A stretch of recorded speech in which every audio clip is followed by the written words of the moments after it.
Hello.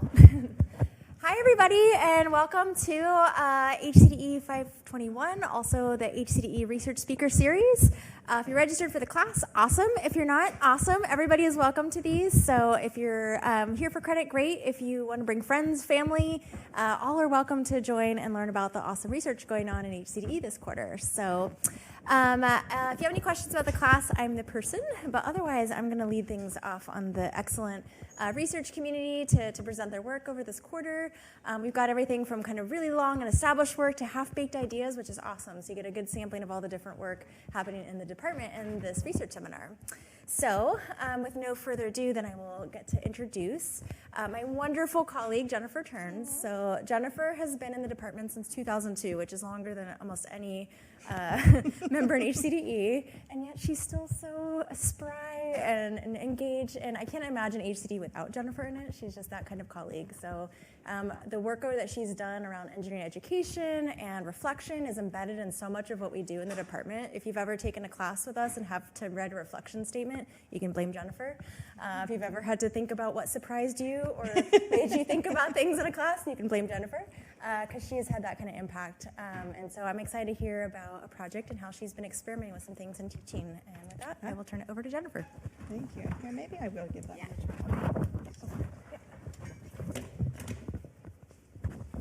Okay, is that picking up? Okay. I'm historically not very good with these mic situations. Okay, so as an opening, Provo, you had a chance to sort of read it, but what would you do?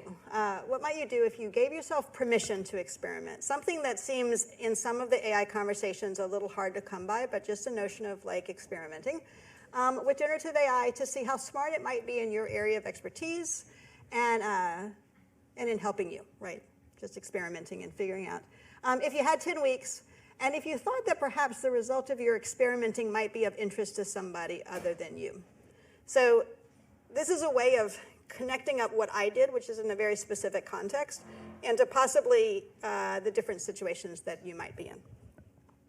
So generative AI is a thinking partner in doctoral education, so that's where I'm saying if you are a doctoral student, this might be a very interesting take, but you don't have to be interested in doctoral education for this to be of interest to you. And then the additional piece, what, then what, now what? So what is the presentation I gave, the backstory of it? Then what happened when the audience got to ask me questions? And then now what, how might this connect to you? So this is an intentional me. So Julie says to us, hey, can you come present? Do you have any previous presentations? And I said, I had one that was about doctoral education. I don't know if it's a great fit. And then we worked on it and came up with this idea that I would just give you, part of it is giving you the presentation I gave, but sandwiching it in a frame. So I got to think about it. This is also in collaboration with Yuli Flores, who's a PhD student. She'll be on campus tomorrow, but she lives in Yakima, and she can't be here tonight, but she was very integral in doing this work. Okay, so who am I? This is listing your standard stuff. Yeah, as Julie says, I've been around for a long time. I started as a system engineer at UVA. I went to Georgia Tech. I did some industrial engineering there. I got interested in learning. I got interested in educational technology. I got really confused about what I was going to do with my life. Then I got really lucky, and the National Science Foundation had a postdoc, and came to the University of Washington and essentially never left. One really fun part of it is that after being a postdoc, I joined a technical communication department, which I like to think sounds really bizarre to go from systems engineering to industrial engineering to technical communication. But even at the time, it was a very human-centered field. And then it changed to human-centered design in 2009, so then it made it much more obvious what was going on. So, you know, a lot of people go around looking for different kinds of opportunities. The university keeps changing, the department keeps changing, so I keep being intellectually interested, so it's been pretty straightforward. What do I do as research? This is one of those slides that, like, no matter how much you iterate on it, just never very satisfying. Julie mentioned this. I do engineering education with maybe a design orientation. I have supported reflection. Although I think what's been interesting to me recently is to think about why I supported reflection, which we don't have to get into, but you could ask me about. I've also done a lot of research in recent years about educational change and how do we, yeah, I won't say anything else about that. But I have been having a little crisis, so over the summer I was trying to workshop different taglines, how to describe my research in that pithy sort of way. This is something that you as depending on where you are in your career, you need to do it when you apply for a job, when somebody's asking you to very succinctly explain it, and then you get a little lax after you've been on the job for a while because you don't have to explain it, so you stop. So I was working it. And of the 5 I pitched to students over the summer, they liked this one. I investigate the ripple effects of treating engineering education practice and scholarship as design work. So I take a very designerly orientation to my teaching. Like I try to think like a designer. I try to ideate and prototype. I try to imagine how people are going to respond. I try to take data. Also, I've been exploring research through design and design-based research as it relates to scholarship, which is really interesting and really fun, but doesn't always get my papers accepted. Because then they're like, well, why didn't you do a qualitative interview study? I'm like, that's not what I was trying to do. So, but the ripple effects is that sometimes when I'm doing it, it doesn't work out the way I think it's going to, and it just pushes back. And then I get to say, like, what's going on? So Joyce is here in the audience, so some of what goes on is the labor conditions of engineering education. So, like, it's very hard to be an innovative designer while you're teaching when you have a very small footprint of time to teach in, stuff like that. So that's what I mean by ripple effects. It's like listening to the back talk. If you've ever read Schoen's The Reflective Practitioner, he talks about back talk, and I think about it that way. It's like, what's my experience telling me? So the talk I gave was at the Engineering Education Society, the American Society for Engineering Education, and it was ironically in Montreal, because it's the American Society for Engineering Education. And it was a conference I've been to since 1995, about 2,500 presentations. It's a mammoth experience going there. It's very exciting and energizing and exhausting. But it was an education conference. Everyone there was interested in education, so they're relatively different than I think many of you. Like you might have backgrounds, but that was the context. And I was presenting in the graduate education division, mostly to people who were designing graduate programs and doctoral programs, but sometimes it was professional masters, like new workforce development techniques or ways to address stress or burnout of graduate students. So that's who I was talking to. I expected that they had some shared interest in programs. So before I go a little bit further, just so I could understand who's here, are there any bachelor students in the room? Yay! I'm glad I started there. Master's students, I think there's probably a lot of you. Okay, so yes, it's about doctoral education, but just squint and see past it. And then doctoral students. So some of you are in the class I'm teaching now. So that's and a few people in the room were actually in the class that I'm talking about. Anybody else here? Faculty? That's exciting too. Okay, so research methods. So I'll be talking about, anyone here familiar with autoethnography? Okay, I was going to say, if you're really familiar with autoethnography, don't judge me. Okay, this was a very humble project. It had no funding. It was done on a whim, and then we had 6 weeks to write a paper. So it's very, ethnographers, people who are familiar with ethnography. Okay, autoethnography is ethnography, but then focused on the personal experience. Qualitative researchers. Oh, interesting. I expected more. People who think of yourself as just astute observers of the human condition, and you like to comment on it and make sense of it. Okay, so if you don't know any of the other words, just think that's what I was doing. Like I was doing stuff in the world, I was keeping track of what I was doing, and then trying to say, like, what's up with that, what mattered about it, like what could I share with others. Teaching experience. People here with formal teaching experience. Okay, so we might connect, although, it turns out behind the scenes we're very different instructors behind the scenes. People have very different strategies. Informal teaching might bring in a few more people, like you've ever designed a workshop. Some teaching is like designing workshops over and over and over again. TAs. Okay, and if you haven't raised your hand already, maybe you've been somebody who wondered how educators do it behind the scenes, and or thought, surely I could do this better. Okay, well, this is me trying to do it better, and this is me behind the scenes. And then finally, just so I have a good sense, AI power users, like you're all in. Okay. Curious experimenters. People are like poking around. Okay, that's kind of like me. I'm a curious experimenter. Dabbler, never used. Yeah, it's a hard question, actually. I put never used, but at this point, we don't quite know if we're using it or not. Like, it's so embedded in the systems. So I was in the curious experimenter. Like, I think to some people I come across as I'm trying to aspire to be a power user. I'm just trying to figure out the parts that work for me and understand really consciously what are the risks without simply being told by other people what the risks are. But at the same time, is anyone here, just so I would be aware, sort of deeply troubled by environmental effects, ecological concerns? Okay. I also, I recognize that that's an undercurrent of all of this, and I just want to say I'm not trying to be an advocate. I'm just trying to be a critical thinker. That's what we ask people to do. Anybody here, out of curiosity, using generative AI or AI with kind of fear? Okay. Among all the kind of other scenarios, I have a 19-year-old son. He's a sophomore. It took all year last year for me to get him to try to use some generative AI to get an alternate explanation for math because he was struggling, because he felt fearful like he was going to be accused of cheating. So I think that's actually real, that there's so many messages coming at us that there might be cases that are useful. And I just feel bad that he was getting bad grades and not using a resource that eventually gave him an answer. And he's like, oh, if she had just explained it that way, I would have understood. Maybe using it with ambivalence. Okay. So I think of myself as covering, like, being in all these spaces, and there's nothing particularly I'm saying that should put anybody diametrically opposed to me. But it's just a volatile topic, so I just want to say, yeah, anything can happen. Okay, so moving along, I'm going to give you the presentation. In your mind, you're either asking authentically, like, what would you like to ask me? That's fine. But also, when I stopped talking at the conference, what do you think they asked me? And this is about just understanding a little bit about what happens when we talk about AI. Are you ready? Also,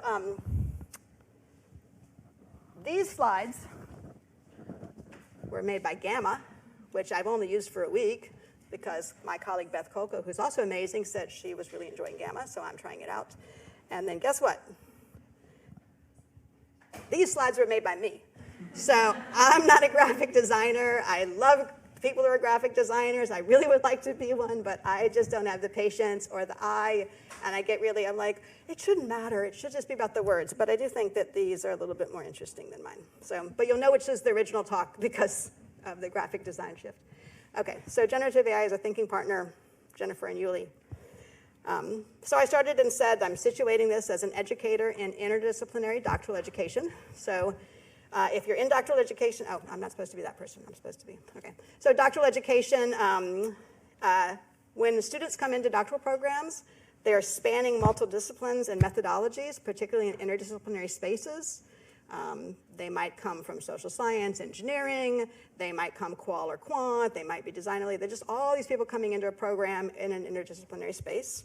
And so as an educator working with all those students, you have to span all those spaces or figure out how you're going to do it. So it's intimidating and a thrill ride and a learning experience.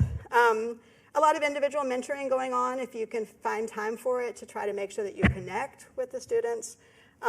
And I don't mean this as a critique, but when you're in doctoral classes, they're relatively small, and we're all really busy as faculty members, so it's rare that you have a lot of support from your colleagues because there's really no TA typically, and so you're just on your own. So there's all these students in this interdisciplinary space with all these backgrounds, and there's one of you, and you're trying to navigate it.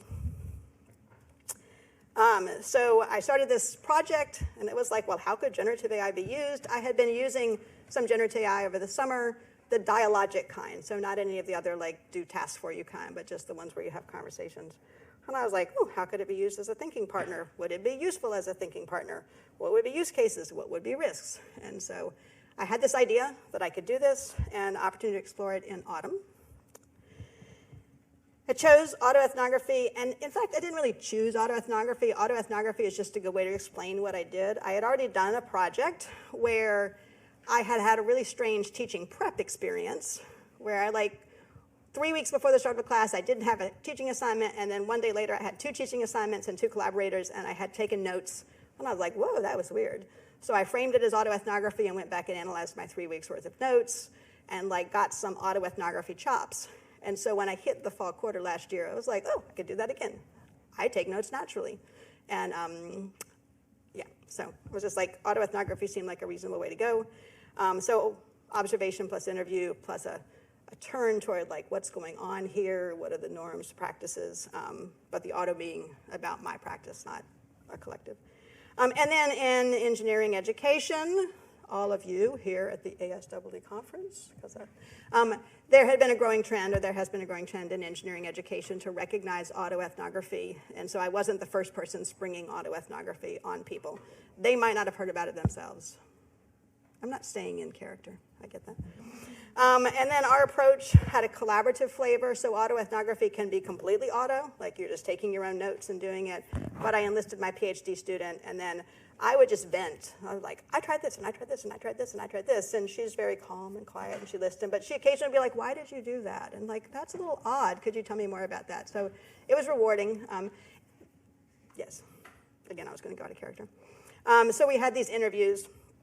And in the paper, after getting some critiques in the peer review process about autoethnography, the paper was chosen to be written in the third person. So even though I'm the author of the paper, when you get to the results, it says the educator, to reinforce that notion that it was about distancing from it being too much about me.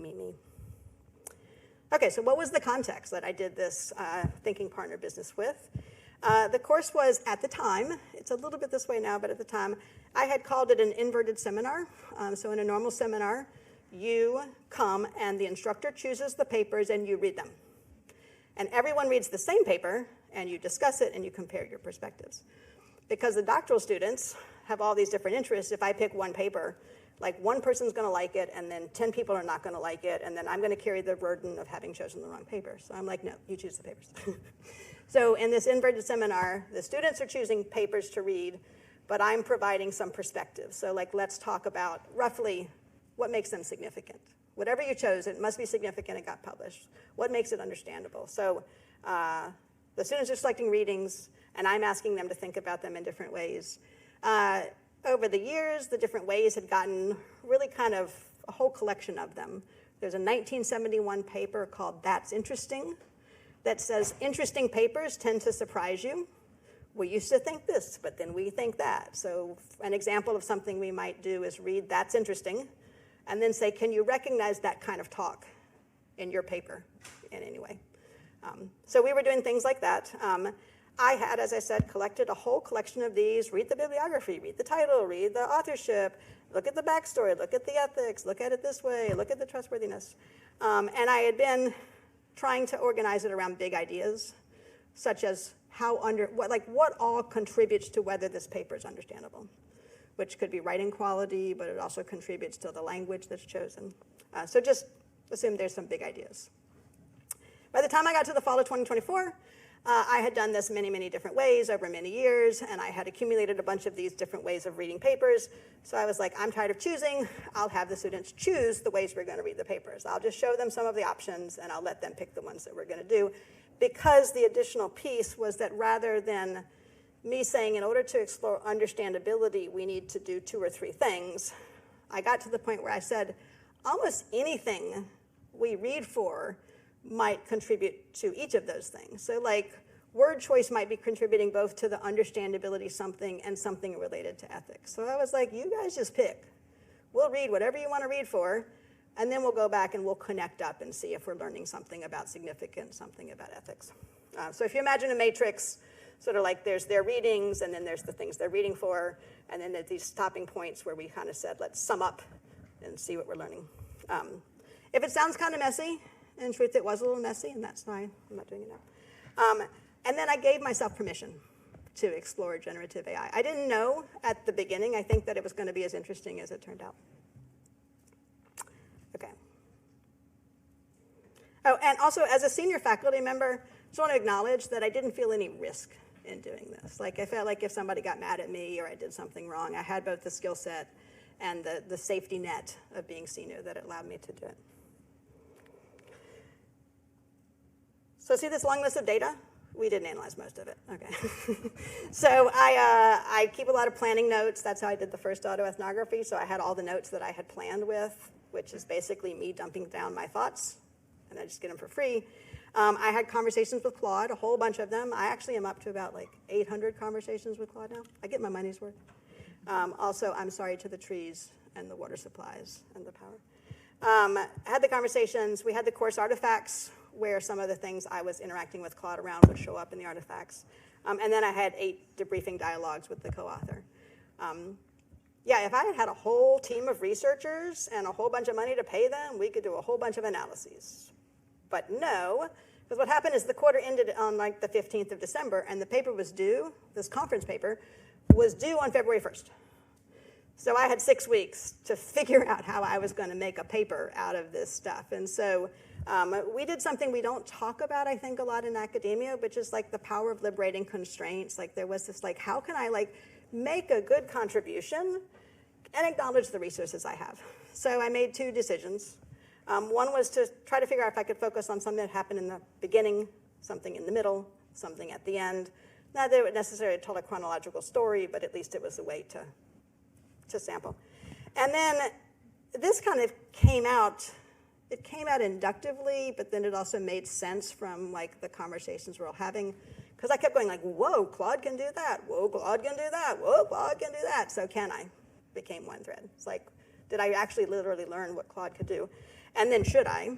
Which you'll see in a second. It wasn't completely on the like, oh, that was totally inappropriate, but it was more of like, I don't know if I'd do that again. Like, it's kind of fun. But so focus on moments, beginning, middle, and end, and can I, should I?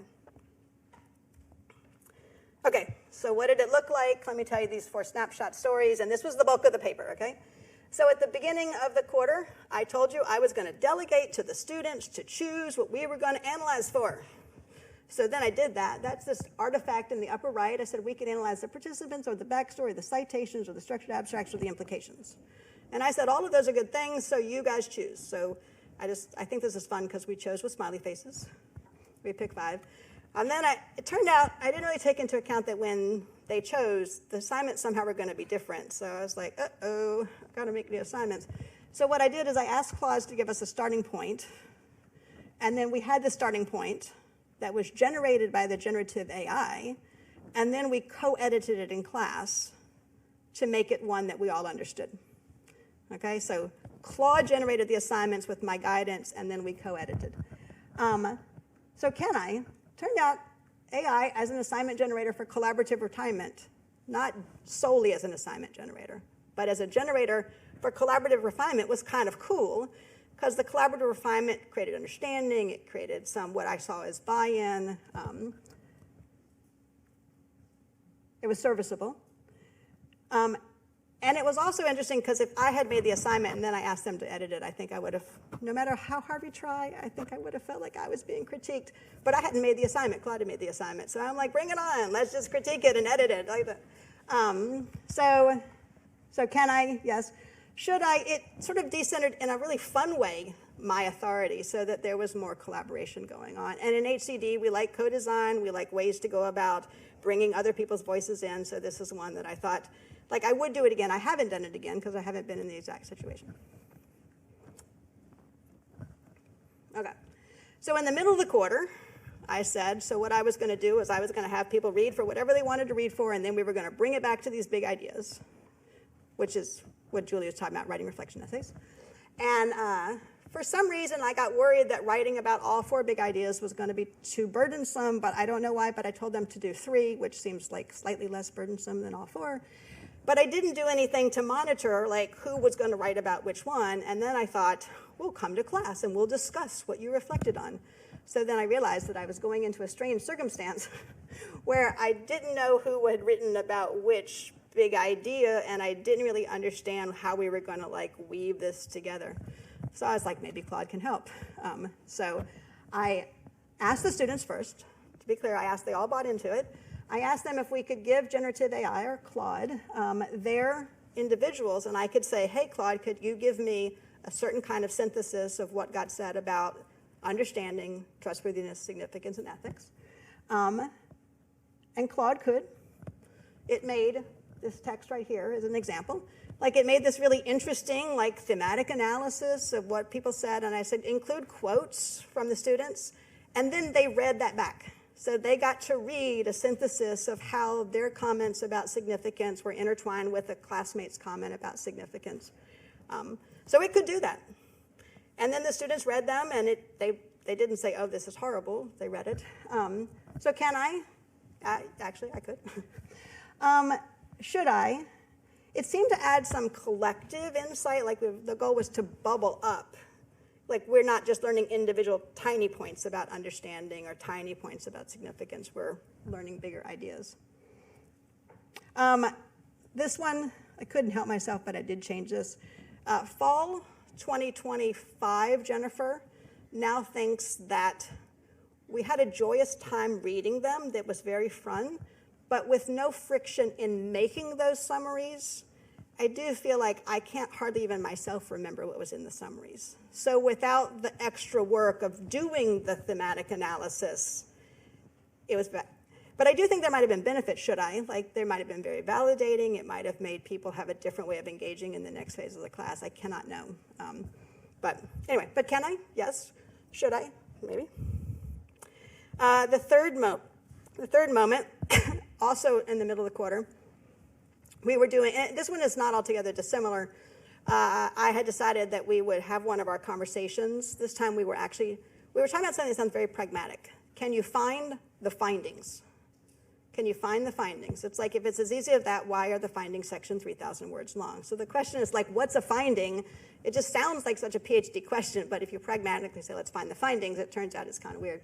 And so we were finding the findings, and then I had said, let's think about what we're going to see, and then free write, then we would talk, and then there were a couple of more free write points, and everyone was free writing, and we gave that all to Claude at the end to try to get a synopsis of the class session. So this is not, probably it's not dissimilar to some of the other stuff generative AI does about giving you a summary of a meeting. But it was a summary of free writing stuff that had co-occurred. So it turns out I had always sensed that findings were difficult in a particular way, and I actually, even myself, was like, yes, it's difficult, and no, I can name it. So I actually got some value out of it, and it dealt with a lot really fast. So I haven't had any qualms about this in retrospect, about like this free writing of points along the way, synthesized at the end, but maybe it was peculiar to this one that I'd already had doubts about. But anyway, it was a thing you could do. Free write along the way in a class, synthesize at the end, use it as a summary. The one on the right is Claude. What you can see is that it all starts to look the same. There's lots of categories with lots of big words. So what I'm saying is like 1 or 2 points. Okay, now this one is meant to be the funny one, okay? Because it turned out I was the problem, not Claude. That's the takeaway, I was the problem. So again, hey, what do you guys want to study? What do you guys want to read for? And half the people wanted to look at something what's called backstory, like what was it like for the researcher to be the researcher doing the work? And the others, I think, yeah, theory. Can you see theory in the work? So I had said, you know what, it's fine. If you want to do backstory, do backstory. If you want to do seeing theory, do seeing theory. We'll figure it out later. And then I was like, okay, how am I going to run this class session? So I started interacting with Claude and saying, help me design the class session. Like, so I'd be like, help me design class session, give me something. I'm like, that's never going to work. No, Claude, you're wrong. No, Claude, you're wrong. No, Claude, you're wrong. So, and then this is the transcript, the unedited transcript. So this is what I told Yuli. The key takeaway here is what I did had nothing to do with this. Claude is actually quite good at making the look of an activity. But when it comes to being very realistic about what can be done, it just sort of assigns minutes to things. And I'm like, you can't do that in that many minutes. It's like, students should remember how they engage with theory, 2 minutes. But what this doesn't get at is that after a while, I was like, okay, my whole premise for what I'm asking it to do was the problem. It wasn't, like, Claude was just being the yes person. Claude's like, if you think you can do an activity, I'll help you do it. But I actually, when it says what I did had nothing to do with this, at one point I was like, this is dumb. This is not working for me. So I think it can help with lesson planning, but you do have to realize when you're the one who actually is not realistic with what you could do. I tried to tell the people at the end that what I thought that the takeaway was that I wasn't managing I never was removing a challenge. I wasn't removing a challenge. I was just letting myself engage with the challenges. So when I say staying with the trouble, like I had inadvertently made a lot of trouble for myself in a good, generous way. Like I liked the trouble. But these decisions I had made were troublesome behind the scenes, and Claude helped me stay with it. It didn't reduce my work, and it also required me to exert more pedagogical judgment, not less, right? So it was doing some of the more mainstream work.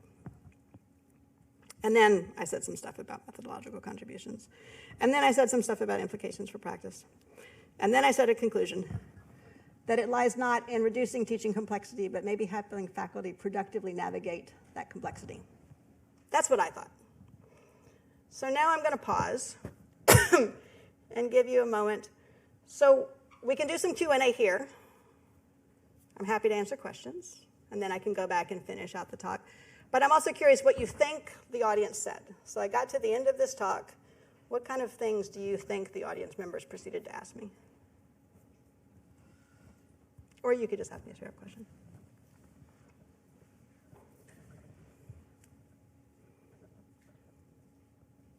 Uh-huh. I think they asked you why you chose Claude. Yeah. Which was the generative AI that you used? Like, I was deep in the middle of like, oh, it didn't take away my nuance and my complexity. I had more judgment. Yeah, so so for the record, at the time I chose Claude, which is 800 conversations ago, I had been told that Claude was trained with more pro-social behavior, that it was less likely to tell you to do something bad.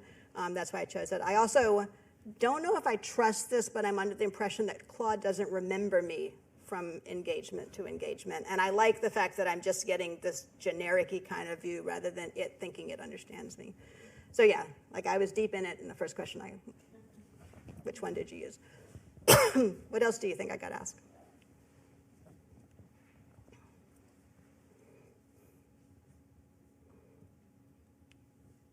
Whether or not in the end all of this led to, like, what impact it had on learning outcomes. That would have been a lovely question. Yes, yes.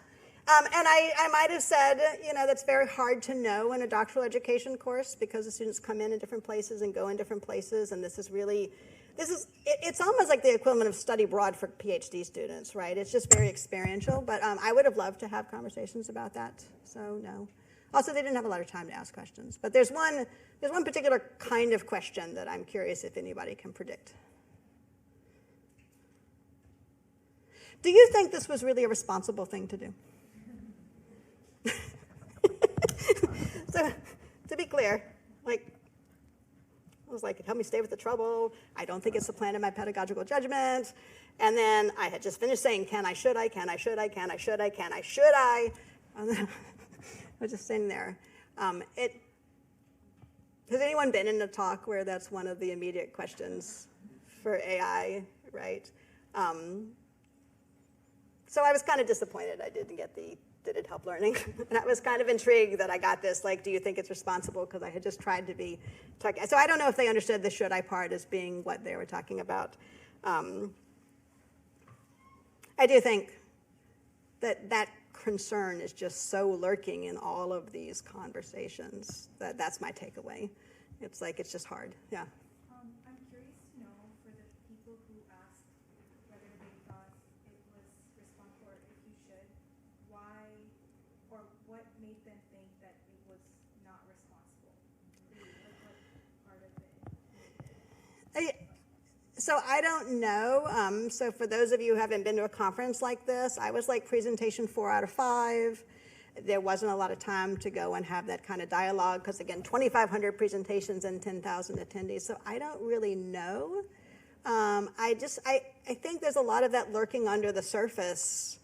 And, you know, either there was something I did that they didn't think was responsible. So it was like softball critique.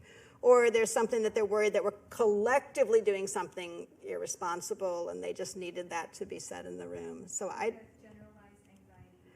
anxiety. Yeah. And like right now I feel like making space for it. So when I started and I said, is anybody here like really opposed to it? And is anybody here like doing it with fear? Is making space for that kind of feeling and sentiment. Although it is interesting, I still feel like there could be somebody here going like, I still want to know if you think what you did was responsible. So yeah, there was a question over here. Yeah. It was just I guess it's part question, part statement, but I only thought of it because you mentioned it during your presentation as well about like the association of AI with cheating, especially in academic space, and maybe that's why there's so much hesitation, this sense of like responsibility as like an educator, so educators, cheating though. Yeah. Behind the scenes, we have something at the university called the Association of University Professors Listserv, and then we have back-channeling conversations. You know, there are a lot of students, and I think the circumstances between some of what's being done may just be very different. But, you know, there are a lot of students are concerned that they're not getting their money's worth. They want more of their teacher's brain. They want to make sure it's not just sort of something that they could have paid less tuition for. And that does make some junior faculty, understandably, really more nervous. That's why I foregrounded the fact that I wasn't worried about that. I also just want to point out, it actually didn't make my life easier. It just made me what I think was a better, more engaged teacher. But yeah, there just is a lot of fear. And it's not quite clear what we do about that, but acknowledging that, so, yeah.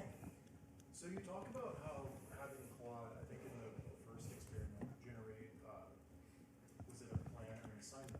Mm-hmm. The distance, I think, and accountability created, the distance from some like person in the room being responsible for the agenda created more open space for critique. Mm-hmm. Have you done any further work exploring that, or find it significantly affected the rest of the class as well? I've thought about it a lot. Like, it was really interesting to me that it worked what seemed like as well as it did. I have thought that there's a lot of use cases for generative AI where we could get generative AI to make examples of things so that students could get practice sort of reacting to those examples. So one use case recently is like, for better, for worse, a lot of, well, for better or for whatever you want to think, I don't know. I'll just take that back. Just, it happens. Concerns that application essays are being written and are very generic with generative AI, which is very awkward when we're on the other end reading 200 or 400 or 600 or 800 of them and they all sound the same, and trying to give students advice. It's like, well, what if we said, ask generative AI to make 5 examples and then read all 5 examples and then turn them all over, walk around and see if you remember any of them. That's what it's like for us. Like, we just, and so making more distance so that there could be more critique. I don't know if it's the same kind of thing, but I do think this issue about having it generate things so that we could be more metacognitive or have more executive function or spend more time thinking about the thing when we don't have to do the work of producing the thing. But these are speculations on my part. Does that, you're looking into the distance? I'm thinking. Okay, yeah. I actually love that too, because I was also thinking we do so much critique in HCDE classes, Yeah. and part of the critique is when it's your work being critiqued, sometimes you won't look back, right? Because you don't want to offend you, or it's your ideas, and so, but like, yeah, having a Yeah. third neutral party that generated this, and then you can practice like really giving good critique, and Yeah. it feels a little assist. It's kind of like interesting. Yeah, and you could also practice other skills, like when you talk to generative AI to try to make it better, you give it instructions that you can turn around and give to yourself, right? Like this, I was just talking to somebody earlier that there's like one of the learning theories is about stuff starts social and it becomes internalized. And so Claude is a chance for you to like have dialogue and to practice give and take. And then another thing I have thought about is that we should all be prepared. This is probably not going to happen, but if you use generative AI, you need it to make you smarter because tomorrow you might not have it. Like 1 hour from now, you might not have it. And so if it's just doing your job for you, that's a use case, but it's not as interesting a use case to me as something that makes you so that you can do it better on your own. So, did you? Yeah, so my understanding of what you did is that I think it was students went and picked journal articles and they were about like what you call big ideas. No, the journal articles were just about research. They were just generic, like whatever the article was about, it was about, what are our articles about? Theory papers. I mean, in HCD, people they do a lot of building, and they are organized by theory, and then they empirically test things. So a lot of the papers were stories of like, I have this research question, I collected this data, I have these results, here's these conclusions. And we were trying to say, how do you know what it takes for your paper to be understandable? How do you know what it takes for your paper to be trustworthy? How do you know what you take for your paper to be significant and ethical? So we were trying to ask those questions so that they could then read papers for those things, and then eventually, hopefully, be at least a little bit better able to make those things happen in their own papers. Okay, so that's where the like big ideas. That's where the big ideas came from, right? So like what's ethical in work with trauma survivors is different than what's ethical with work with nannies is different than what's ethical with work with Microsoft employees doing production design work, right? So like So they might have been reading papers in all those kind of cases, and we were just saying, like, how do we think, like, if ethics is roughly about being responsible, how do we just understand what this is going to look like in all these different cases? So. I am curious, do you think that it would have changed the direction at all if you had chosen different topics to build? Because it sounded like when you're building these class sessions, if you're building these class sessions around a totally different topic, do you think that Claude might have responded differently? I think Claude would respond differently today than it did to me then. So, I mean, at some level, yes. I think what I might respond back with is if I did that, I would be doing more experimentation, and then I might find myself as an educator sort of getting stuck in a new kind of way, and maybe Claude can help me get unstuck. And so, like, would those choices, it sounds like you're saying, like, would those choices have made it easier for me, or would those choices have made all of the above? Yeah. Well, and it's another thing that I think as an educator, classes, except for, I don't even know what class would be. Like, classes play out, they're dynamic spaces. Like, you come from some place, you feel things differently, you think things differently, you interact with each other, I interact with you, something interacts with the world, we go into pandemic lockdown. So classes are very dynamic systems, and so Claude was part of that dynamic system. But I think it's worth thinking about, and that takes us out of that, like, did we do something bad here, and more into, like, does Claude help us make sense of that? But I don't have a pretty definitive answer, but I think it's interesting that we could talk about that right now because of this. Yes, 2 more questions, and then I will turn to the, like, wrap up, because I wanted to make sure that I brought it out of doctoral education and back to what I think could be a takeaway for you. So, yeah. I've used generative AI for research over the summer, and I've noticed there's often a confirmation bias. Yeah. Especially with topics as vague as trust and all these big ideas. Is that something you or your group have faced when you were doing research? And if so, how were you able to tip the scale towards objectivity? Yeah. So one, I have noticed that all generative AI has a confirmation bias, but I also have noticed that if I notice that happening, I can start asking and pushing back. Like, you sound like you're getting really abstract, Claude. Stop it. I mean, you should see some of my chats. It's like, this is dumb, Claude. Stop trying to flatter me. Like, I need some more depth in your answers. And Claude will be like, oh, I apologize. Or it might say, like, stop talking about ethics so shallowly. I need you to talk about care ethics, or I need you to talk about relational ethics. But the thing is, like, Claude will be like, oh, I know about relational ethics, and then it will go. Like, eventually it does get to about a second-year doctoral student, right? And then some of the nuances there. But you can push it past the genericness about trust. But the other thing I want to point out is we weren't asking it to do that for us. Behind the scenes, to be clear, working with some of the PhD students who come in with really big ideas that I'm not familiar with, occasionally hey, Claude, what can you tell me about hermeneutic justice? I've never heard the term before, and I would like to know what the student's talking about. We were asking it to help us with ideas that they had already had. So it was just pulling so when I showed this essay, what was cool about it is it was their words are being interwoven about ethics, not Claude's words. Claude was just doing the work of making the synthesis. So, yeah. Yeah, I noticed on that summary of student comments, you said that it was a little bit hard to remember the student comments because the AI put together the summary for you. Yes, that's what I said. It's hard for me to remember, and I think it's because AI put together the summary for me, yeah. I was just curious because I've run across that as well in some user research, feeling like if I have AI put together my summaries for me, I don't get to know the participants quite as well. I was curious about your thoughts about balancing the researcher's recall of the participants' voices and characters versus the efficiency of using AI. Yeah. So that word friction right there. I went to a talk in April, and Aditya Johri, who is a scholar at, George Mason University. And he was in a good place at a good time. He had all this technical chops and all this research skill, and when AI happened, he started studying it. So he's written a lot of papers, and he gave this talk about all these papers. He's also a learning scientist. And after all of this nuance and all of this research, he's like, basically learning takes friction.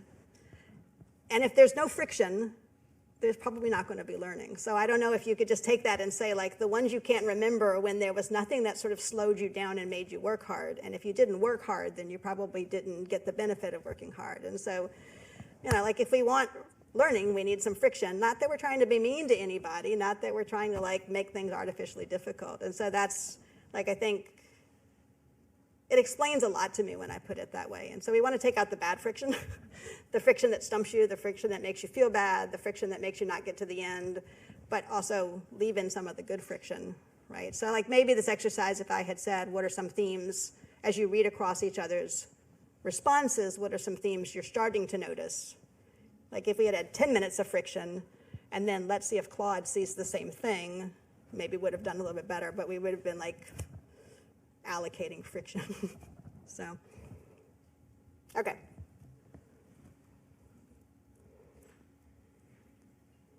So questions, yours and theirs. Yeah, navigating hot topics. I think if you want to talk about AI, you just have to be really astute at navigating hot topics and realizing that you might be pushing somebody's button. So connect and apply. This is really succinct. So how might you leverage a similar approach? So basically, like going back to the very beginning slide, and this has come up in one of Julie's PhD students' work, I think just giving yourself permission to experiment. Just saying like, I'm going to make a safe space, and I am going to experiment. I'm going to like see if it can do this and see if I can do that. And then turning it into something where you get some documentation like, why did I do that? How did I feel about that? Was I surprised when it happened? Getting this documentation, that's the ethnography piece. Then coupling it with this can I, should I. Again, it didn't prevent the person from saying, were you responsible? But I do feel like it's a nice way of saying it. It's like, oh, I learned something about what it can do, and now I have some thoughts about whether that's something I should do again, which can be deep ethical, should I, or more casual, should I. And then this notion that you might share back to your community, and I do think that you could do this if you're a user researcher and you write a blog post at the end, or you're a student saying, I want to figure out how to help me do better office hour work. I'm going to figure out da-da-da. Office hours is what I'm trying to get my son to go to. I'm like, why don't you practice the conversation in office hours? But anyway, so I do think there's lots of permutations of this, of permission plus note-taking plus can I, should I, plus sharing out that could be done in a lot of different spaces, like research context, either academic or user research, design practice, learning, navigating graduate school, just all these kind of sites. So you could do it in a bigger community. You could change your documentation depth. You could also bring in other should I frameworks. Like I did have this very generic kind of should I, but if you were more, you had particular ethical concerns, you could actually bring that into the should I. Like how much water was consumed by this particular activity, or did I take anybody's labor opportunities away by not asking them to do it? So maybe you could do that. Sorry, I have reading glasses and I can't see what I wrote. Anyway, so as I get to the end, if this is of interest to you, please reach out. I'm on the HCDE website. I have a lot of meetings. I like talking to people. So there's that. If you do send me an email and I don't respond immediately, you can send it back again. I will not feel offended. Just say ping. So, but anyway, thank you very much. It was fun to be here.